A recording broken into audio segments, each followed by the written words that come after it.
Oh ho ho, c'est Manga Croustillant et on se retrouve pour le top 24 des séries finies dans ma Mangatech. Donc en 22e position, on se retrouve avec Dusk Maiden of Amnesia, une série finie en 10 tomes chez Kana, voilà, chez Kana effectivement. On va suivre Yuko, donc le fantôme, la personne qui se trouve ici, qui est un fantôme qui se trouve dans une école japonaise sur une montagne, dans une île un peu abandonnée. Un fantôme qui est mort, mais que juste notre personnage principal va pouvoir voir et pouvoir entendre un petit peu, va pouvoir l'entendre et voir pour essayer de résoudre un peu ses soucis.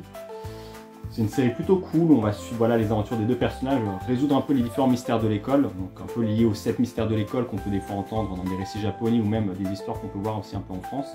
avec des lieux hantés, par exemple les toilettes, où on a Hanako, le fantôme des toilettes qui se retrouve dans l'école. C'est une série plutôt cool avec quand même un petit peu d'ecchi, je vais pas vous le cacher, il y a pas mal de scènes un peu fanservice, notamment avec Yuko. Je sais pas si j'en trouve peut-être une qui est pas forcément trop osée, mais qui met voilà, par exemple Yuko dans des positions toujours de manière assez généreuse, donc ça peut, voilà, c'est un point qu'il faut prendre en compte. Voilà, je ne trouve pas vraiment, s'il fait une ici. Ouais, Yuko par exemple dans des positions qui sont pas forcément, enfin qui sont qui titillent peut-être, qui peuvent titiller un peu l'aspect masculin, mais ça c'est une série je trouve plutôt cool où on découvre un petit peu pourquoi est-ce que Yuko est un fantôme, pourquoi est-ce qu'elle est morte, pourquoi est-ce que seulement notre personnage peut la voir et ce qui s'est passé lorsqu'elle était encore vivante, qu'elle était dans cette école, parce que oui c'était une ancienne élève de l'école qui a disparu d'un coup et qui se retrouve quelques années plus tard en tant que fantôme.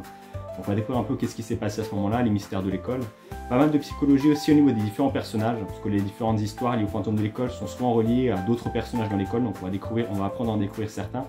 voir un peu les mailles qui leur rongent et ce qui provoque un peu ces cauchemars. Donc c'est vraiment ce qui m'a vraiment bien attiré dans ce titre. C'est outre l'aspect graphique de Mabe, qui est une attirance plutôt cool qu'on a pu voir sur d'autres séries aussi. C'est vraiment un peu l'aspect de l'histoire où on découvre un peu les histoires des fantômes qui ont en plus un lien entre eux des fois et qui permettent de nous faire penser aussi à des choses qu'on a peut-être plus vécues, qu'on a peut-être vécu aussi lorsqu'on était à l'école, des histoires qu'on s'est dit avec des lieux hantés, des profs qui sont là ou des choses étranges qui peuvent se passer des fois dans les salles de classe. Donc vraiment une série que je recommande et qui se trouve à la 22e place de mon top. Et toi, c'est quoi ton top 24?